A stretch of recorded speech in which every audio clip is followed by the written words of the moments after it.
We're going to move on to our next item of business, which is a statement from the First Minister, Nicola Sturgeon, on COVID-19.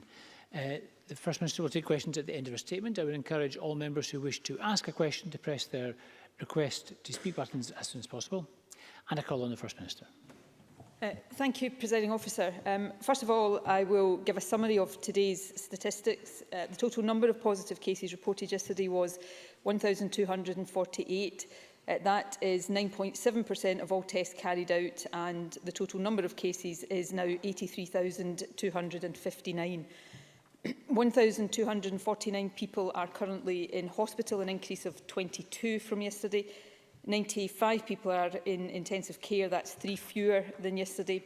And I regret to say that in the past 24 hours, a further 37 deaths have been registered of patients who first tested positive over the previous 28 days. The total number of deaths under that measurement is now 3,323.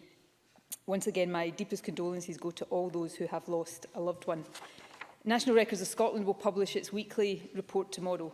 This records deaths confirmed through a test as being COVID-related and also those that are presumed to be so. Presiding Officer, it is very likely, based on the numbers we have reported in the past 7 days, that the death toll on that wider measure will this week pass 5,000. That is a sombre and deeply distressing milestone. It is important that we acknowledge it and also that we remember every individual whose life has been lost to this virus.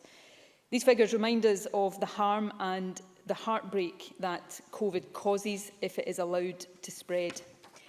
The figures also provide important context to today's statement, in which I will report on the outcome of the Scottish Government's review of the COVID protection levels and set out the difficult but necessary decisions we have reached about the appropriate level of protection in each local authority area. In reaching these decisions, the Scottish Government has taken careful account of case numbers and test positivity in different parts of Scotland. We have also considered the trends in each area and the pace or otherwise of these trends, and we have assessed what all of this might mean for hospital and intensive care capacity. We're publishing today the up-to-date and detailed data for each local authority area on the Scottish Government website. We take advice from the National Incident Management Team, the Chief Medical Officer and National Clinical Director on the measures needed to control the virus, and also from a range of senior officials on minimising the wider harms that result from COVID restrictions. We also consult with local authorities before reaching a final judgment, which the Cabinet did this morning. Parliament will have the opportunity to debate these decisions, I understand, on Thursday. This week, given that the level system has now been in place for almost 3 weeks, we've also had the chance to reflect on what we have learned so far about the effectiveness of different levels in reducing prevalence of the virus and on the importance of acting quickly and firmly against COVID. Let me turn to an assessment of the situation we face before setting out the decisions we have reached. The first thing I want to be very clear about is that the restrictions that have been in place in recent weeks on household gatherings and hospitality have made a difference. They have slowed down the increase in cases considerably, and they have helped to flatten the infection curve. In early October, we were on a trajectory that, without action, would have seen us reporting by now around 3,000 cases each day. Clearly, that has not happened. Daily case numbers are almost a third of that. Prevalence in Scotland is, at this point, also lower than in other UK nations. So we have made progress, and that's thanks to people across the country. But the overall level of infection remains higher than we need it to be, and the national picture is masking significant regional variations. While some areas have low and even slightly declining infection rates, a number of local authorities across central Scotland have case numbers and test positivity that are significantly above the national average. And while the situation in many of them has stabilised, it has done so at a stubbornly high level. This creates concern for a number of reasons that I will set out in a moment. In summary, therefore, the Cabinet has decided as follows. 19 council areas, the majority, will see no change to their levels this week.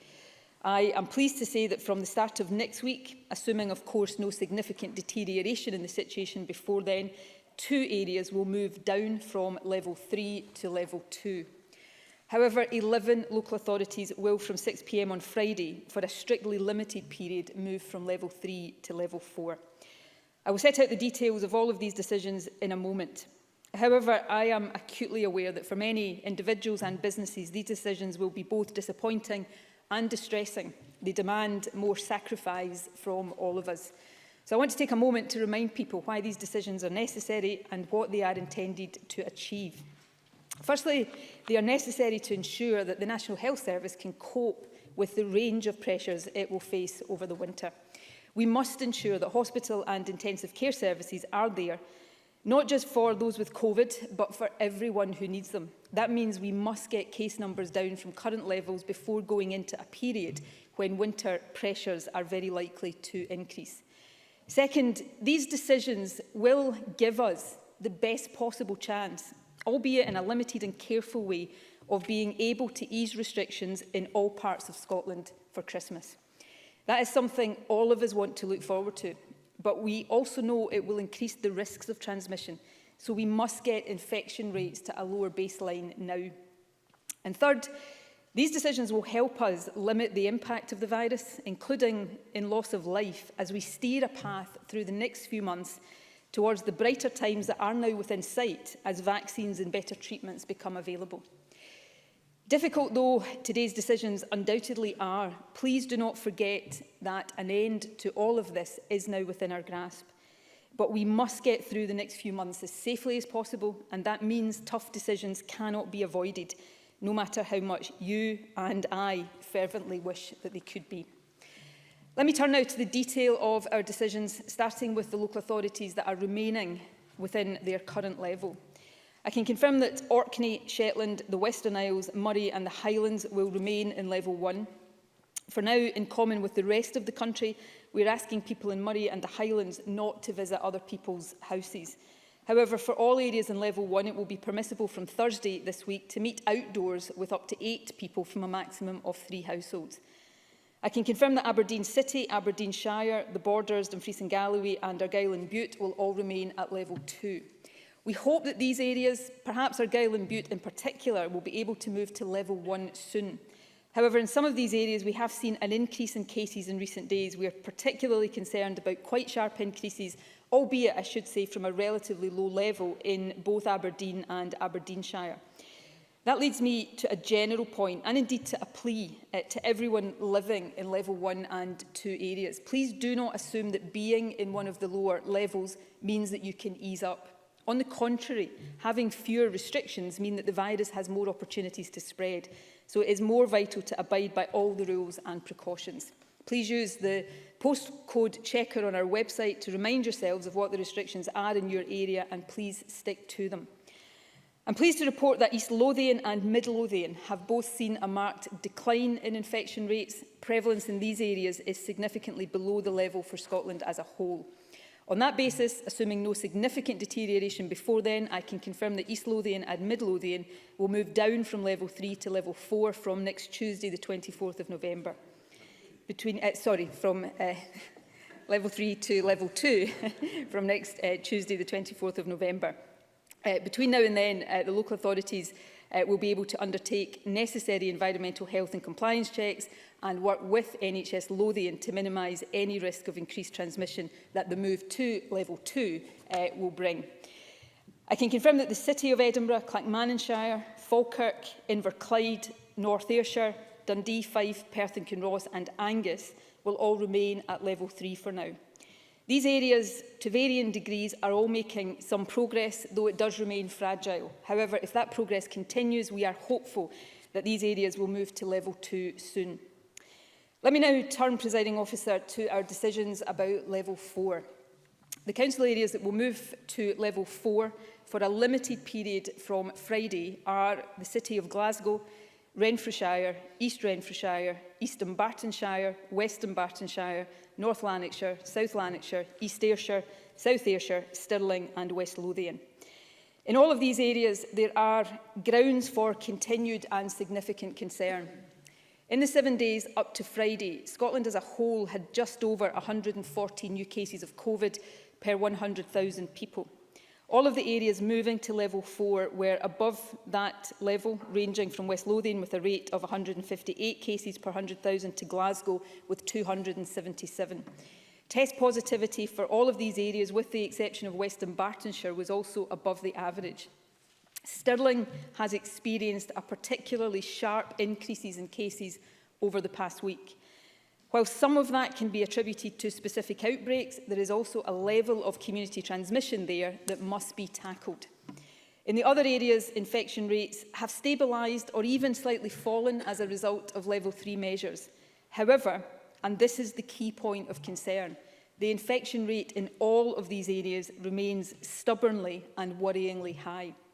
At these levels, we simply do not have the assurance we need that hospital and ICU services will be able to cope as we go deeper into the winter. Pressure on hospitals in these areas and on those who work in them is already severe, and with the additional pressure that the coming weeks may bring, it could easily become intolerable.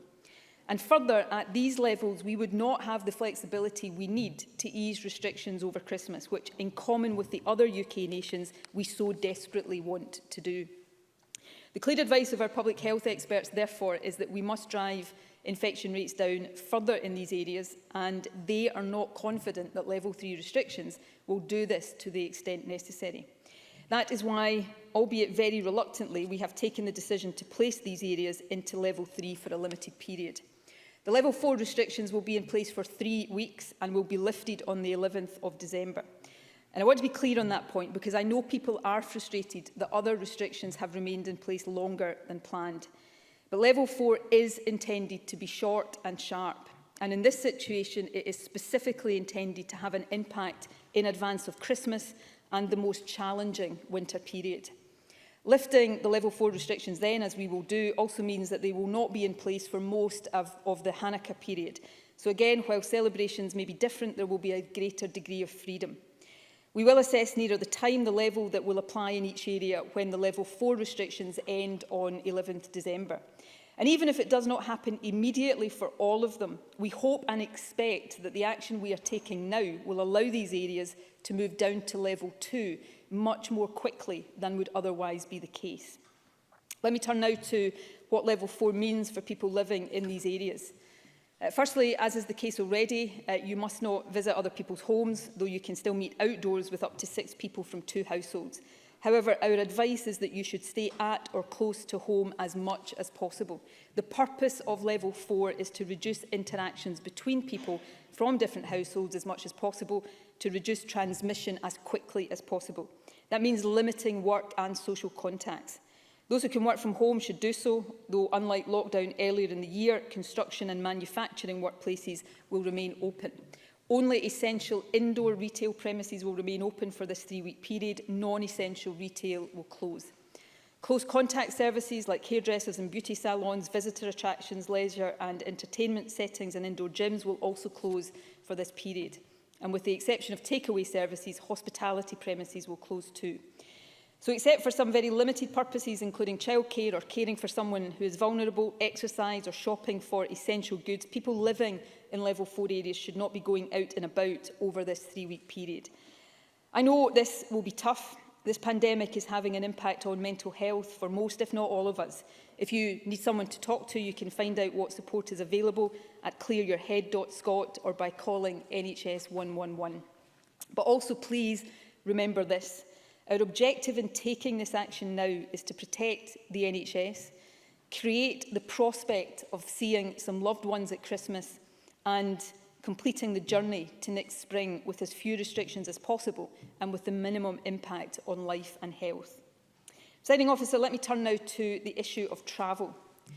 Notwithstanding the difficult decisions today for significant parts of the country, the level system is still allowing us to avoid a national one-size-fits-all lockdown, such as is currently in place, for example, in England. In my view, that is important. It means that people and businesses in lower prevalence areas like the Highlands or parts of Lothian are not forced into level 4 restrictions by the situation in higher prevalence areas like Glasgow. But the ability to maintain that targeted approach depends on us not spreading the virus from high to low prevalence areas. And that becomes even more important with parts of the country in level 4. To put it bluntly, and we will require to monitor this, if we were to see evidence that people from East or South Ayrshire are visiting places in North Ayrshire, for example, or that people from Glasgow are going to Inverclyde, we would have no choice but to consider level 4 for these areas too, and we don't want to do that. So it is essential that we all abide by travel restrictions. To underline how important this is, I can confirm that the guidance that has been in place in recent weeks will become law from Friday. That means people living in level 3 or level 4 must not travel outside their own council area except for certain essential purposes. People living elsewhere in Scotland mustn't travel to level 3 or level 4 areas except for essential purposes. And there must be no essential travel between Scotland and other parts of the UK.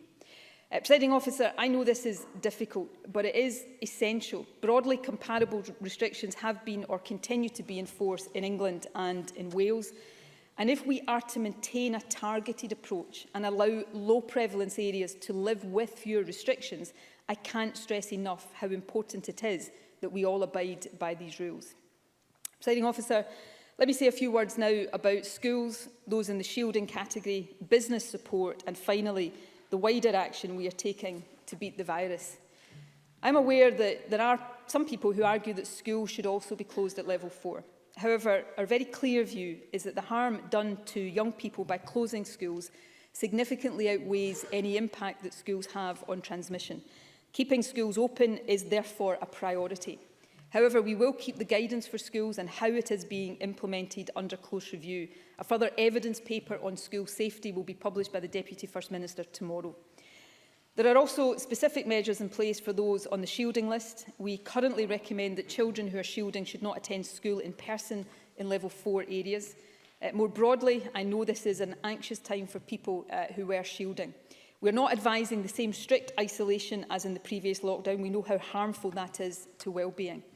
Instead, the advice is to be especially vigilant. The Chief Medical Officer will be writing directly to all people in level 4 areas who were on the shielding list to provide more detailed advice. These restrictions are also very difficult for business, and so we are making more financial support available. In addition to the UK furlough scheme, all businesses that require to close at any level are eligible for a 4-weekly grant of £2,000 or £3,000, depending on rateable value. Grants of £1,400 or £2,100 are available to businesses that are open but subject to trading restrictions. Eligible businesses can apply for these grants now through their local authorities. I can also confirm today that in addition to this, we are establishing a £30 million discretionary fund to enable local authorities to provide additional support for businesses where they consider that necessary or justified. For example, for businesses in supply chains or to taxi drivers suffering a severe but indirect effect. We will also make an additional £15 million available for newly self-employed people who have not been able to access other forms of support. And we are making an additional £15 million available to local authorities to help with the community and social impact of a move to level 4, and more details of these funds will be made available shortly. Presiding Officer, I have focused necessarily in this statement on restrictions, but our focus now increasingly and much more positively is also on the other ways of beating this virus. We do have real reasons to be optimistic that science will get us out of this pandemic, and soon. So later this week, the Health Secretary will set out to Parliament our plans to start vaccinating the most vulnerable as soon as stocks of an approved vaccine are available, hopefully even before the end of this calendar year, and then to roll this out across the adult population as quickly as supplies allow.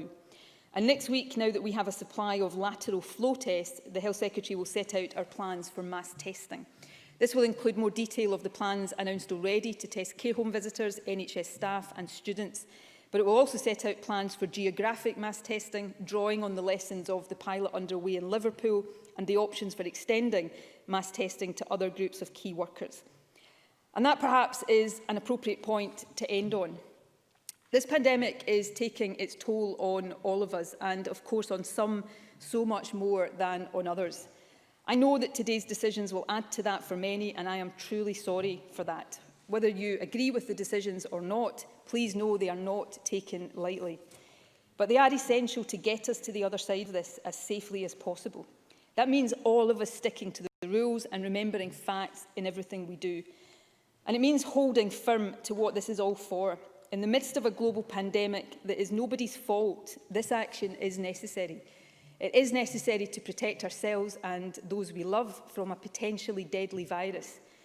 It's essential to help the NHS look after all of us who need it, to give us the hope of some respite and time with our loved ones at Christmas, and with as little suffering and loss of life as possible, to help us complete the final stage of this horrible journey to the point, hopefully next spring, when we will be vaccinating, testing and treating our way back to normality. I can never thank everyone enough for all the sacrifices that are being made, and I will never underestimate how difficult it is. But I do hold to the belief that love and solidarity, albeit with a lot of help from science, will get us through this, and that soon we will be looking back on it, not living through it. So please try to stay strong, and please stick with it and stick together. Thank you very much, First Minister. First Minister will now take questions, starting with Ruth Davidson.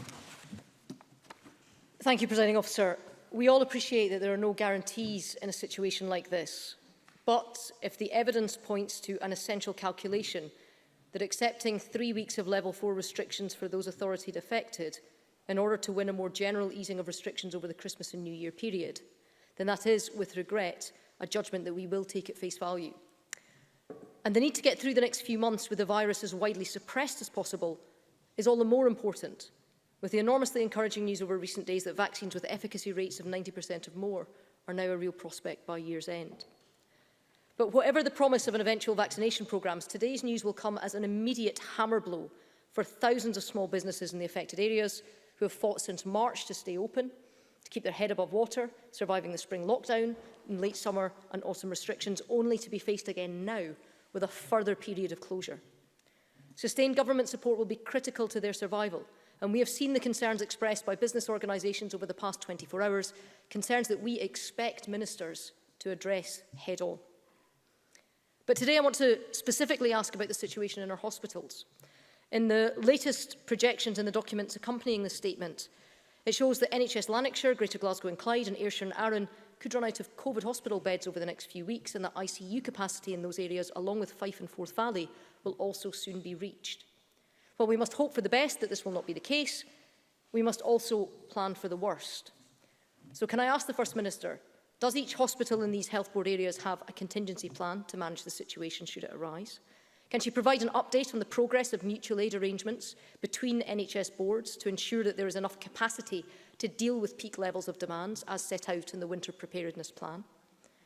And according to that plan, at least 4 months' supply of all key PPE commodities was to have been procured from the end of October, as was a national stockpile of 60 ICU and supportive care medicines by the end of November.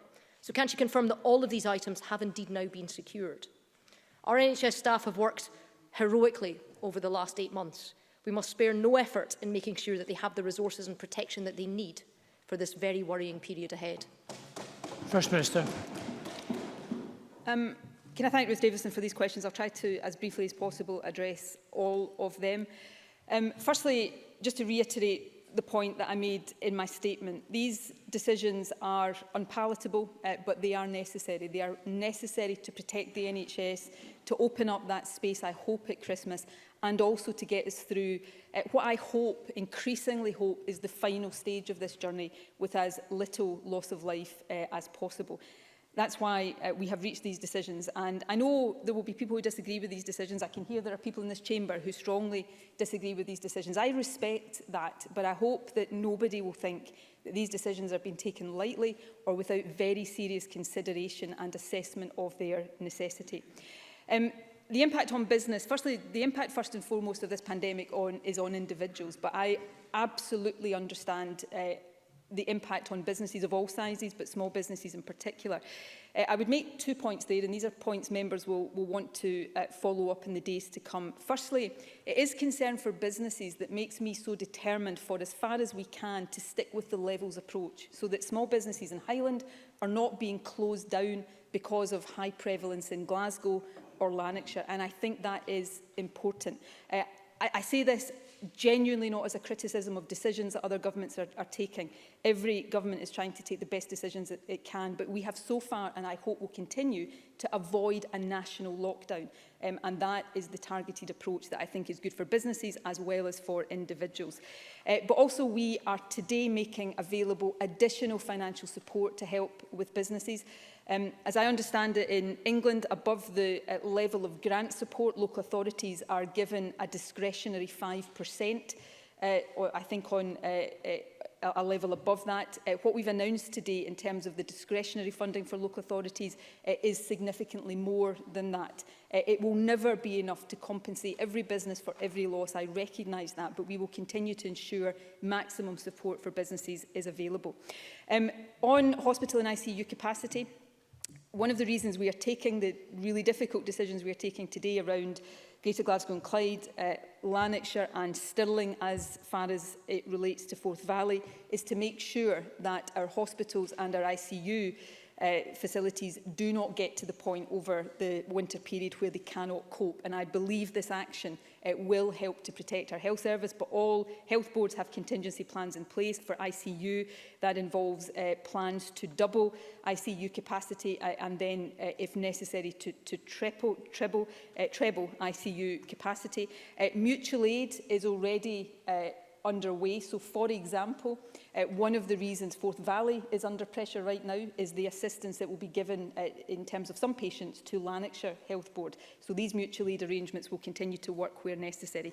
And finally, yes, I can confirm we'll make some of this information available through SPICE, that we have all of the supplies of PPE that we have assessed are required. We have healthy stocks of PPE. Unlike at the start of the pandemic, and I think this is true for governments across the UK, we now get a significant proportion of our PPE. I think at the start of the pandemic it was all imported. Now a significant proportion is from Scottish companies. So we've been able to build some economic resilience as well as health resilience there. And we also, of course, have a much greater supply of intensive care ventilators than we did at the start of the pandemic, should they be needed as well. Thank you. Richard Leonard. Thank you, Presiding Officer, and can I thank the First Minister for advance sight of her statement.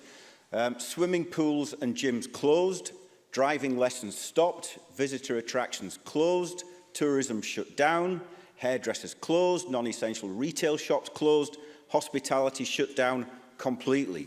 That is the stark difference between Tier 3 and Tier 4. In replying to me in Parliament last week, the First Minister said, the Cabinet's decision on which tier people live in was a judgment, and judgment must combine with the hard data. So can the First Minister explain to people like those in North and South Lanarkshire what the hard data is, what the evidence is, to move them up a tier at a time when the transmission rate in Lanarkshire is coming down? And what assurance can she give them and millions of others moving to level 4 this Friday that this time 3 weeks really does mean just 3 weeks? Minister.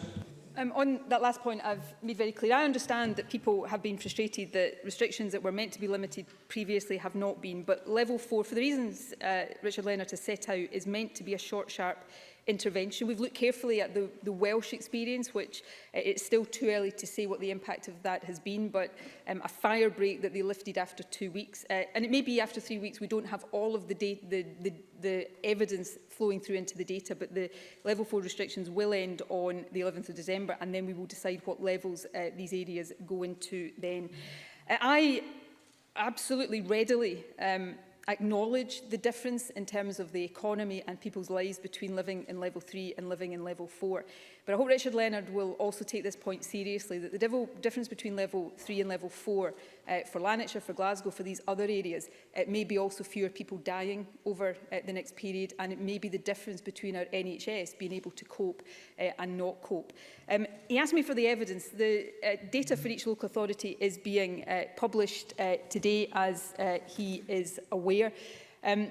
If you look at cases per 100,000 over the past 7 days, the national average is 141. In North Lanarkshire, it's 238. And in South Lanarkshire, 229. Test positivity, national average is 7%. In North Lanarkshire, it's 10.3 and 9.5 in South Lanarkshire. Rates have declined very slightly, but the 238 in North Lanarkshire at the end of last week is only down from 274 at the start of November. So it has stabilised and slightly decreased, but it must come down faster to deal with the biggest and most important bit of evidence that Ruth Davidson actually referred to in her question, that if we don't act now, there is a risk that hospital and ICU services in NHS Lanarkshire, as winter pressures kick in, would not be able to cope with COVID and other winter pressures. So that's why we're taking this action now, and I believe it is, I know it's a difficult thing to do, but I believe it is the right thing to do in the interest of protecting the National Health Service and saving lives, and fundamentally that is the most important responsibility I have right now. Alison Johnson. Thank you. The continued rise in cases as we go into winter is a cause of deep concern, and though we recognise the impact that lockdowns have, the Scottish Greens support the move of those local authorities most affected into Tier 4. And given the transmission of the virus across the country, we recognise the need to put travel restrictions into law. But would we be in such a grave situation had the Scottish Government followed the World Health Organisation mantra of test, test, test? We provided the First Minister with evidence in support of regular testing 6 months ago, and Parliament has now voted for this to happen. I note the First Minister said that a statement next week will cover options for extending testing to other groups of key workers. I sincerely hope that setting out options does not suggest any further delay. So can the First Minister confirm that this statement will finally see the Scottish Government introduce regular testing for all key workers in health and care, in education and in our communities as a matter of the greatest urgency? First Minister. I want to address some of these points very directly because they're important points. But in the question of would we be in this situation if, whether it's testing or anything else, we'll have to look across the UK, Europe and the world right now to see that Scotland is far from unique. Actually, Scotland has lower prevalence than all other UK nations and many countries across Europe right now. That doesn't mean we've done everything right, far from it, but we are in the midst of a global pandemic, and that cannot simply be cast aside. In terms of testing, we have on PCR testing, the main diagnostic test that we've had available, we have prioritised testing those who have symptoms, because that is how we need to, through test and protect, best break those chains of transmission. We have not had, until relatively recently, the technology to do routine, regular testing on a mass scale. We do now have lateral flow testing. We hope to have more of these, but we have a supply of these already. And that then, from now, opens up the potential to do much more. There are still some hurdles and also some limitations. So, for example, on lateral flow testing, unless this is changed over the course of today, we're expecting potentially this to change in the next day or so. These are not licensed for unsupervised use. We hope that will change, which will then allow tests to be provided to employers, whether in the public or private sector, to use routinely with their workers. So as the technology advances, so too does the approach that we take. Obviously, there are logistical issues. We are looking carefully at the pilot in Liverpool in terms of rolling out mass testing on a geographic basis. I think there are some very important lessons there in terms of trying to support maximum take-up of testing like that. So we are moving forward with developing technology as soon as we are able to do so, and the Health Secretary will set out more details of that next week. Thank you, and Willie Rennie. 5,000 deaths, that's truly a terrible toll. It's a dark day. And that heavy toll is the reason why I've supported a cautious approach. People too want to help, but they deserve an explanation. So why are the thresholds in the strategy framework, published only 3 weeks ago, being replaced already? Why are restrictions being ratcheted up in parts of the country, including a serious travel ban, where the number of cases is going down? And in that context, why is the government shutting down sectors of society and business without clear evidence that they are the cause of the spread? The impact on mental health, as well as business and the economy, will be considerable from this. So is the First Minister sure these sacrifices will help cut the virus? Is the First Minister sure this is going to work? First Minister. I am as sure as I can be in an inherently uncertain and unpredictable situation that what we are announcing today will drive infection rates lower to the levels that we need them to be in these central belt areas. The restrictions that have been in place so far have stopped what would otherwise have been a rapid increase in cases. They have stabilised them. In some areas, they have slightly reduced them. But for all the reasons I've set out, we cannot go into winter, not if we are sensible, with a stubbornly high level of cases across the most populated part of our country. And the thresholds in the levels framework have not been changed. We look at the thresholds or indicators, whatever you want to describe them, and then we apply judgment around that. So if you look at Greater Glasgow and Clyde and Lanarkshire, both their case numbers and their test positivity are at the level where you would be starting to consider level 4, but what tips them over into that, apart from the stubbornly high nature of the cases, is the pressure and the potential pressure on hospital services. The same is true about hospital services with Ayrshire and with Stirling in relation to Forth Valley. So we pay attention to those indicators, but we have to apply the judgment on the advice of clinical and public health experts about what is necessary to get infection levels down. And, you know, we always have to make balanced decisions here. I am under no illusions about how difficult all of this is for everybody. Countries the world over are going through this right now. We are thankfully managing to avoid applying a lockdown across our whole country, and I hope that will continue. But I do not want to see us over what I hope is the final stage of this, assuming the optimistic scientific news materialises, as we all fervently hope it does in the spring of next year. I want us in that period to minimise the loss of life. I want to minimise the number of people, including young people, who this time next year will be suffering from long COVID and the health complications of COVID. And I want to minimise economic damage too, because there is a fallacy that if we just don't take restrictions to control the virus, the economic pain won't happen. In actual fact, what will happen is that the virus will run more out of control and the economic pain will be deeper and longer. So none of this is palatable for anybody. I hate standing here announcing decisions like this. I probably can never find the words to properly encapsulate just how much I hate it. But my job is to do what I think is necessary.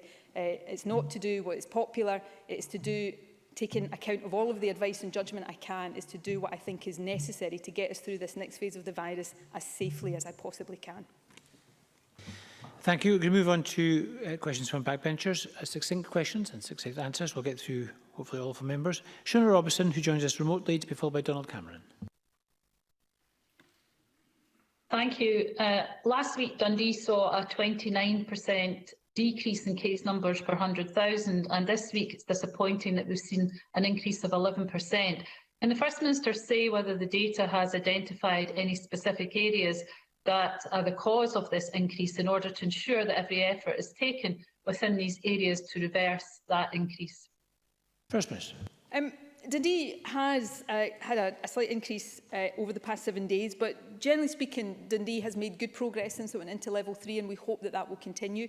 And this is, I know people understandably, because I find myself doing it as well, you want to know exactly what is the cause of an increase, what is driving, and we look carefully at what comes through Test and Protect and the other information we've got. But fundamentally, the virus spreads because people are interacting and allowing it to spread. And that means that overall, when we have community transmission, we have to, and this is the really tough bit of all of this, we have to reduce those interactions, whether those are in social settings or in workplaces.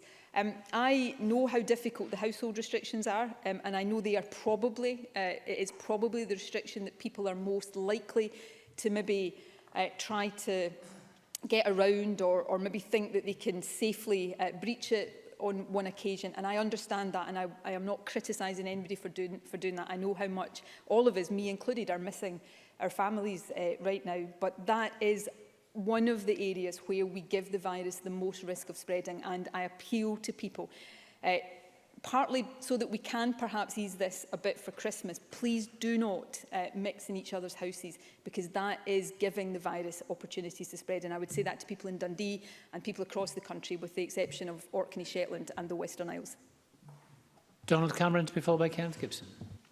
Thank you. Can the First Minister outline how the laws implementing a ban on travel in and out of level 3 and 4 areas will be policed and enforced? And does she acknowledge the very serious difficulties it creates for those who live on or near council boundaries?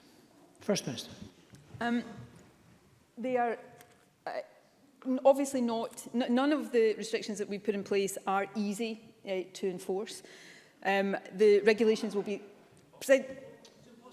Presiding Officer, some order, please.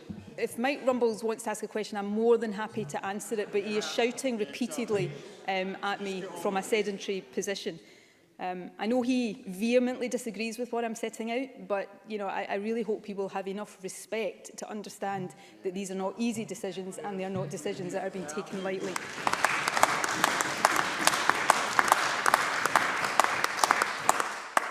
Coming back to the important and perfectly legitimate question, the police will enforce these regulations in the way that the police have enforced all of the regulations that have been in place.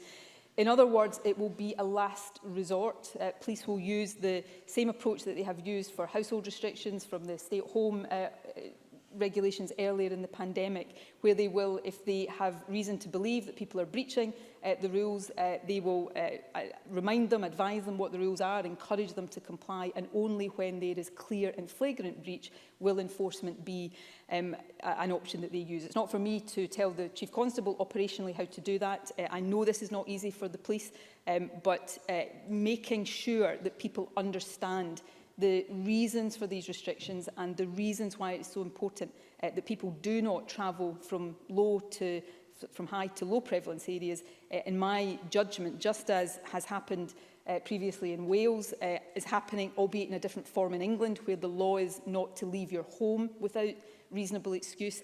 I believe that passing these regulations sends a very clear and strong message to people about the importance of us complying with these rules. Kenneth Gibson, to be followed by Pauline McNeill. Thank you, Presiding Officer. First Minister, I'm sure everyone is relieved that an effective vaccine for COVID-19 could be with us in weeks. A number of constituents have already been in touch, anxious to know where in the vaccination prioritisation list they might be. Obviously, the most vulnerable must be vaccinated first. However, will there be an all-Scotland clinically agreed vaccination protocol that the public will be informed of? And will vaccine distribution be based on the number of vulnerable people in a health board area, rather than simply its population, to ensure that areas such as Ayrshire and Nairn do not lose out, and there is an even spread of vaccination according to risk? First Minister. So the Joint Committee on Vaccinations and Immunisations will provide expert clinical advice that will inform decisions on how any vaccine is used. The Health Secretary, as I said earlier on, is going to set out more detail of our plan in Parliament later this week, I think on Thursday. There's interim advice already being provided by the JCVI, which proposes older as adult residents in care homes and care home workers, health and social care workers, and those over 80 as initial priority groups, although this advice could change as further clinical or scientific evidence emerges, and we will adjust our plans if necessary. Arrangements for delivery of the vaccine, which will include health board allocation, will depend on a number of factors. That will include regulatory and advisory bodies approving the vaccines for use, the supply that we have, and the particular characteristics of the vaccine. So we are considering a number of different delivery routes to make sure that any vaccines that become available can be used effectively. And we will be making specific provision to ensure adequate vaccine supply to rural and island communities. Initial plans, as I say, will be set out by Jean Freeman on Thursday, and we will keep Parliament updated as we get towards what I still hope will be this year, getting the first vaccinations to people. Pauline McNeill, to be followed by Bruce Crawford. The Glasgow's infection rates had been shown a downward trend, so it's very disappointing that Glasgow's moving to Tier 4. But can the First Minister give Glaswegians some hope that at the end of this pain that we won't end up simply in Tier 3 on the 11th of December? But does the First Minister recognise that the non-essential businesses who thought, well, for many in December is a really, really important period, and a period which they could maybe have recouped some of their losses, that the business support should take that into consideration? Is the First Minister confident that the 30 million for 11 local authorities is enough to recognise the needs of these businesses? First Minister. Well, £30 million is over and above the other business support that's available. Of course, we'll keep it under review. As I understand the arrangements elsewhere in the UK is more than has been provided elsewhere, although that will not necessarily help all businesses with absolutely every loss, but we will continue to do the maximum we can. Parliament Neil's right that we have seen a very gradual, in the past 7 days, decline in cases, but it is very gradual. And if you look at and people can go onto the website and see this, if we look at the lines on the graph in Glasgow, they are very flat. Now, without the restrictions that people have been living with, they wouldn't be flat, they would have shot through the roof. So flat is not bad, but it is not good enough. We must get infection rates down if we are to ensure that the health service can cope and that we do have that ability to ease up over Christmas. One of the reasons for places like Glasgow, one of the other reasons to go to level 4 is to accelerate a move to level 2.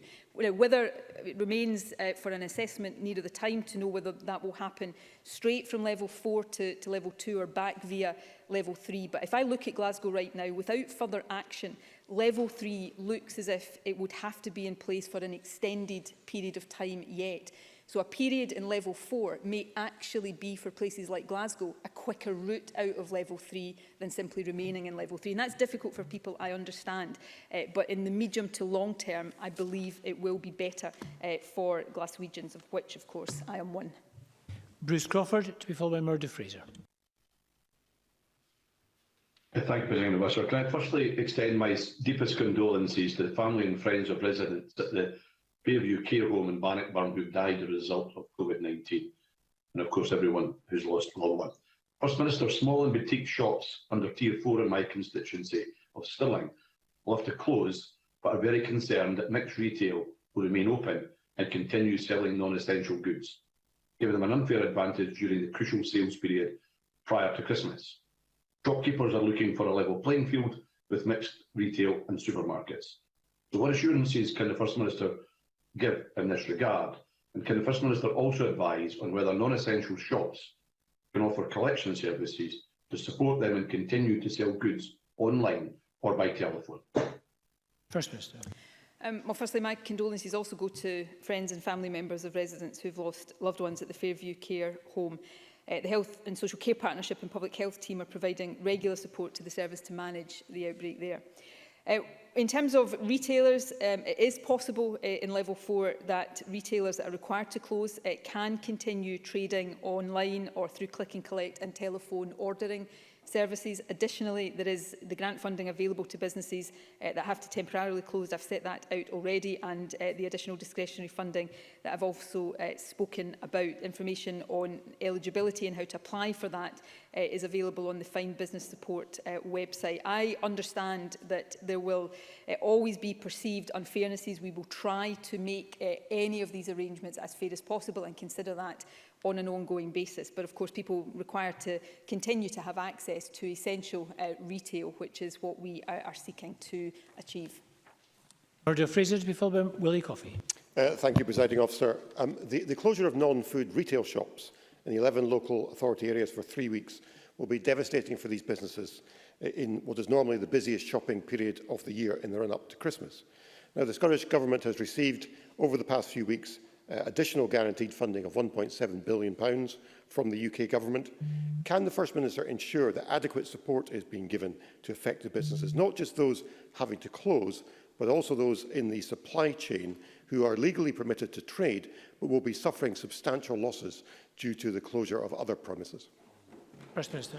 I know how devastating this is to businesses, large, small, in every sector. It weighs heavily on me, as I know it does on all of us. But I also know how devastating this virus is to families who lose loved ones to it. So that's what we are trying to navigate a way through. Yes, I can give an assurance that we will ensure every possible penny of business support is made available. In terms of support for businesses that are not legally required to close but have trading restricted, we provide grant support, and I've set out the details of that. We actually provided that before the UK Government decided to do similar and make consequential funding available. That's important.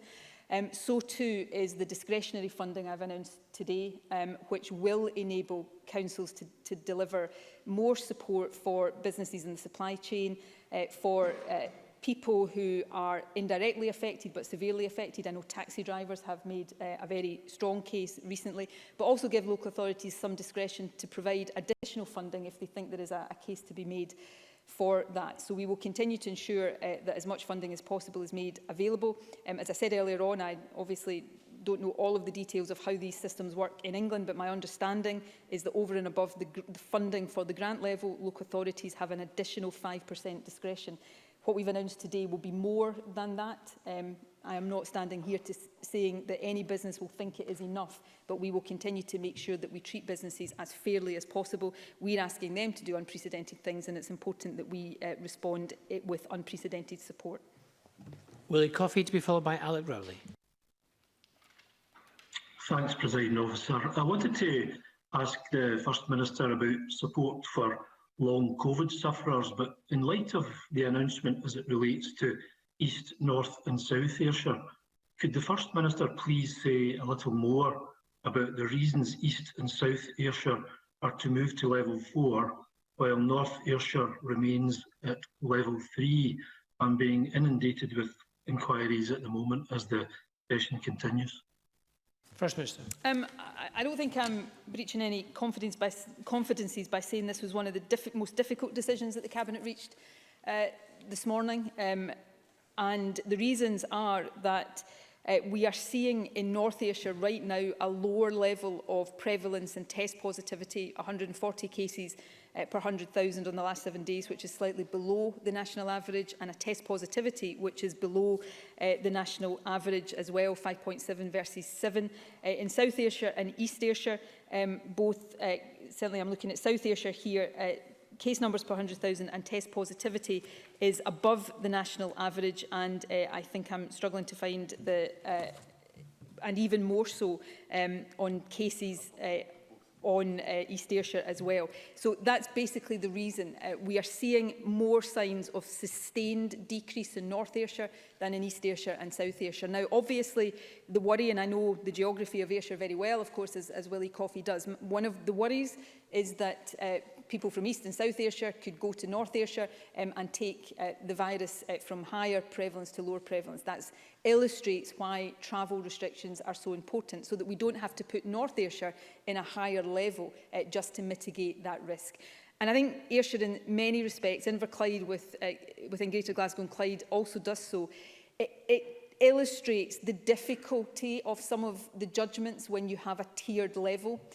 But the alternative to that is to have all areas in the higher level that is driven by the areas with the highest levels of the virus, and that's not fair either. So we are trying to take as targeted and as proportionate approach as we possibly can. Thank you. Alec Rowley to be followed by John Mason. Presiding Officer, Unison Scotland published a survey this morning of their members who are charged with keeping our schools clean. Unison say that only 18% of cleaners said they had enough time and the right materials to clean schools properly and keep themselves safe in schools. Surprisingly, Freedom of Information shows that many authorities have not increased the number of cleaners they employ, despite the hygiene issues that come with COVID. I understand the government's priority of keeping our schools open, but does the First Minister understand the concerns of Unison and my concerns that our children must be kept safe when in school? Yeah, I absolutely agree with that. I haven't had the opportunity yet to see the survey. I will have a look at that, and if there are issues we need to address with local authorities out of that, we will absolutely do so. The Health and Safety Executive had previously, I think, commented that the preparations in terms of school return were good. We also made available £50 million to local authorities specifically to help them with things like enhanced cleaning and the other arrangements that were required to have schools return. But we are not complacent about any of this. As I think I said earlier on, the Deputy First Minister will publish another evidence paper about safety in schools tomorrow. I know Parliament will debate this tomorrow afternoon. We want to keep schools open because we think that is best for children, but we are not and never will be complacent about the safety of young people, teachers or others who work in schools. These are issues we take extremely seriously. John Mason to be followed by Liz Smith. Thank you. I know that visiting care homes is an extremely difficult subject, and that affects my own mother, who is in a neighbouring authority. Can the First Minister say anything about this as we move into level 4 especially? The Health Secretary, I understand, has written to care home providers today to update how adult care home visiting is affected by the protection levels, and she will be giving a statement to Parliament on this shortly. Current care home visiting guidelines continue to be recommended for areas in levels 1 to 3 unless advised otherwise by local directors of public health, and for level 4, unfortunately, only essential window and garden visits are recommended. The advice also makes clear that visiting people in care homes is exempt from national travel restrictions, and people can travel into and out of level 3 and 4 areas to see loved ones in care homes because that is deemed to be essential travel. Liz Smith to be followed by Joan McAlpine. Thank you. Does the First Minister accept that in order to defeat the virus it's absolutely essential that there is full public trust in the Scottish Government's guidelines, and that to achieve that these guidelines must be clear and they must be consistent? Because I've got constituents who've been complaining to me that that's not always been the case. For example, when it came to the announcement on the 30th of October that all pupils in S4 and S6 in levels 3 and 4 would have to wear face coverings in class, but that instruction did not appear in the general guidelines for levels 3 and 4.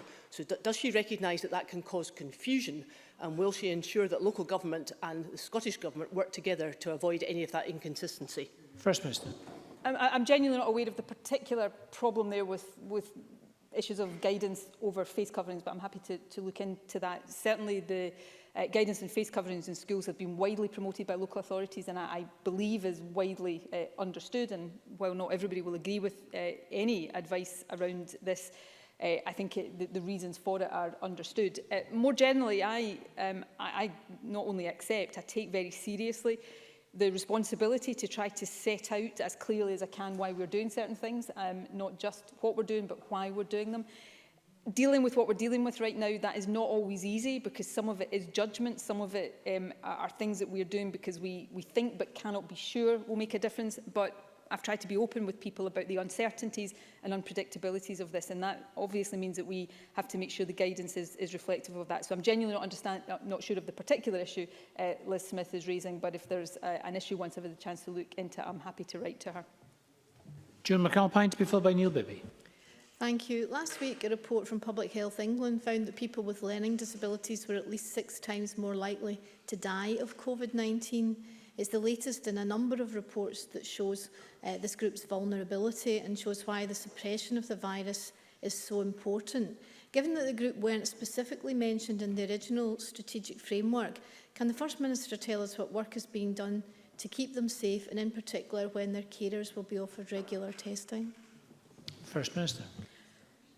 There's a lot of work being done, and that has been the case throughout, to ensure that people with learning disabilities, who of course are at enhanced risk, as Jo McAlpine rightly points out, are kept as safe as possible. They are included in the plans that the Health Secretary will go into more detail about next week about testing, and I will ask the Health Secretary to write to Jo McAlpine more generally, just to set out the work that is being done on an ongoing basis to make sure that we are taking all the right precautions.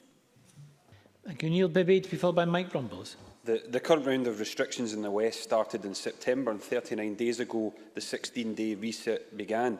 My constituents were told at the time that it would be short-term if they complied with the rules, but since restrictions have only got tighter, now most of the West is entering Tier 4. Is the First Minister's only explanation that this is all down to my constituents' failure to comply with the rules, or is there another reason why, for example, the failure of the Government to deliver mass testing and effective tracing in the areas that need it most? First Minister. Not only is that not my only explanation, it is not even one of my explanations. I have never tried to blame anybody in the course of this pandemic at all. What I have done is say clearly this is a global pandemic that is nobody's fault, but unfortunately it is down to all of us to tackle it. The biggest responsibility lies on the shoulders of government. That is right and proper, but with an infectious virus we all have to play our part. That's not blaming people, that's being honest with people about the challenges we face and how we overcome these challenges. And I wouldn't be doing my job if I didn't set out to people the importance of complying with restrictions. And what I would say to Neil Bibby and others, clearly we face in Scotland, like so many other countries do, a very challenging situation, and that is we are seeing that at a sharp point today with a number of areas going into the top level of restrictions. But we are also in a position where, even with the prevalence levels that we are worried about right now and want to get lower, these are prevalence levels that are already lower than in the other nations of the UK and many other countries across Europe. The actions we have taken over these past few weeks have avoided a situation that we would otherwise have faced, where I would have been standing here announcing 3,000 cases every day. And if I had been doing that, I would also be announcing probably 3 times the number of people in hospital, if not more, maybe 3 times the number of deaths. So we have, through these sacrifices, managed to stop that happening. But I also have to be frank and honest with people that if we are to get through this next phase, hopefully this final phase, as safely as possible, we have to go further, not just to stabilise these infection levels, but to get them down further. That's not blaming anybody. That's recognising the nature of the challenge we face and what we have to do collectively to get through it. Mike Rumbles to be followed by Alistair Allen. I am not, and no one is accusing the First Minister for making these decisions lightly. Can I just first make that clear? They're difficult decisions, we all understand that. But for the very first time, the First Minister intends by regulations to make it illegal to travel from one area to another. This is without the authority of Parliament and may very well be illegal, since this is unenforceable and may not be a proportionate measure in law. Does she not understand that these draconian changes in law, and I would think everybody would agree they are draconian in the truest sense of the word, that these draconian changes in the law should be a decision not made by her alone, and I actually think this could be helpful, not made by her alone, but by Parliament, and made by Parliament before such measures could come into effect. Will she undertake to ask Parliament to debate and vote on this before Friday, when she signs the regulations into law? First Minister. Can I say to Mike Rumbles, I accept what he said there. But all through me setting out what I respect his vehement disagreement with this. I really do. These are not easy and obviously not uncontroversial decisions. But my reaction was because he shouted continuously through me making the announcement, which I don't think recognises the difficulty and the severity of the situation we face. But let's put that to one side. There is, I understand, the Business Bureau probably hasn't been voted on by Parliament yet, has set aside time on Thursday for a debate and a vote on a motion. The travel restrictions will be in regulation. We have already said that we are keen to see Parliament approve regulations in advance of them coming into force. I understand Parliament is still considering the procedure for that. I'm not entirely sure where that has got to, but I'm equally not sure that is down to government preventing that happening. So perhaps that will be possible before these regulations come into place. I am not in any way objecting to that. But what I would say on the substance of this is the first time we've put travel restrictions in law in Scotland, I think, although back in the early days of the pandemic, there was legal restrictions on people leaving their house without reasonable excuse. But we've seen, right now, under the national lockdown in England, it is against the law to leave your house without reasonable excuse. In Wales, it has been the case that it is restricted in law moving between different parts of the country. It is now restricted in law moving in and out of Wales. In the Republic of Ireland, it is restricted in law. The point I'm making is that countries across the UK and across the wider, I think in France right now, you're not allowed to leave your house unless you've got papers that demonstrate that you're entitled to do so. Countries are having to take the most unbelievable, if we take ourselves back a year, decisions to keep people safe. And that's what we're trying to do. Keep people safe and have a situation where we don't have to have parts of the country living under restrictions when they don't have to. If we don't have travel restrictions, then the only way to stop the virus going from Glasgow to the Highlands is to have a national lockdown. I am really trying to avoid that because I don't think that is right if we can avoid it. But there is a trade-off for that, and I'm trying to be frank and honest with people about what that trade-off is. Alistair Allen to be followed by Dean Lockhart. Last week, a number of crew on MV Isle of Lewis tested positive for COVID-19, requiring a full crew changeover and meaning that the vessel herself had to be deep cleaned. Can I ask the First Minister what steps will be taken to prevent the recurrence of a similar situation, given the threat which any wider loss of lifeline ferry services would represent? First Minister. It's been CalMac's priority throughout to ensure the safety of passengers and crew by implementing the guidelines on travel and transport, and it is unfortunate that this outbreak occurred. CalMac and other ferry operators keep their cleaning, hygiene and physical distance processes under review. For CalMac, this includes a strict new onboard regime to keep staff and customers safe. It includes detailed cleaning every 90 minutes, implementation of physical distancing, signage, customer announcements and the use of PPE. All passengers need to wear face coverings in inside areas, and onboard food offering is restricted. The Transport Secretary, along with Transport Scotland officials, also engages weekly with ferry operators to ensure that they are fully updated on any changes to guidance and regulations, and this will continue. Thank you. Dean Lockhart. Thank you, Presiding Officer. The application of Tier 4 restrictions to the Stirling Council area is deeply regrettable and will be a severe blow for local residents, workers and local firms who have been doing everything requested of them. Can the First Minister explain what precise data is available from Test and Protect and other sources in relation to the spread of coronavirus in the Stirling Council area? And based on this data, what's the First Minister's understanding of the main contributing factors for the spread of the virus in the Stirling Council area? First Minister. Well, in Stirling, and it is regrettable, Stirling is one of the areas where we have seen a sharp increase in recent times. In the last 7 days, the increase in case numbers per 100,000 in Stirling has been over 20%. What we do know is that there are some specific outbreaks that are contributing to this, including in food plants, and work has been done to control them and try to minimise the spread from them. But the view of the National Incident Management Team, and I understand the Director of Public Health locally, is that there is also wider spread community transmission, which will be coming from the same interactions, whether that is family gatherings, people within, albeit restricted, hospitality, other areas that come through Test and Protect, are people shopping, personal contact services. Now, let me say that doesn't mean that is absolutely certain that that's where people got the virus, but these are the settings that we now see come through the Test and Protect data much more strongly. Thank you very much. We're going to have to finish proceedings there. Apologies to the half-dozen members who weren't able to call. Members may be interested to know that the Bureau will be discussing later whether or not to put some time aside on Thursday to debate, given the significance of these matters. We're going to move on now to... point of order, Mr Rumbles. Thank you for that comment.